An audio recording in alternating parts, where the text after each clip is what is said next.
আরও একবার আপনাদের নিয়ে যাব পুরীতে, তার কারণ উৎসব মুখর সৈকত শহর।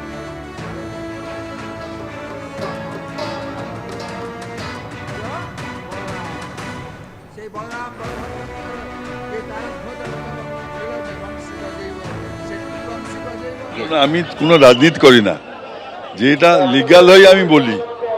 মমতা ব্যানার্জি আমার কথা শুনলো না, দীঘাতে ধাম লেখিল, আমার কাছে কিছু মানলো না, পাথর মূর্তি করলো, প্রভু অহংকার সয় না করলো।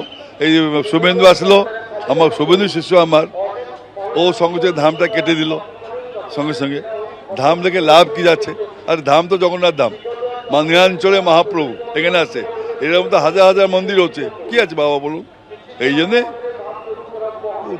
গভর্নমেন্ট উল্টে গেল। আর কি, প্রভুকার অহংকার সয় না, ভগবানকার গর্ব সয় না, এই সরকার উল্টল। নদিয়ার কল্যাণীতে প্রবল জনরোষের মুখে তৃণমূল নেতা আর্থিক দুর্নীতি সহ একাধিক অভিযোগে গ্রেফতার কাঁচরাপাড়া পঞ্চায়েতের তৃণমূল প্রধান পঙ্কজ সিং। স্থানীয় সূত্রে দাবি, ভোটের ফল প্রকাশের পর থেকেই তিনি বেপাত্তা ছিলেন। গত রাতে কল্যাণীতে তৃণমূল নেতা ফিরেছেন, এই খবর ছড়াতেই লোকজন জড়ো হতে শুরু করে। ফ্ল্যাট থেকে তাকে কার্যত টেনে বের করে এনে মারধর করা হয়। ঘটনাস্থল থেকে তাকে উদ্ধার করে পরে গ্রেফতার করে পুলিশ।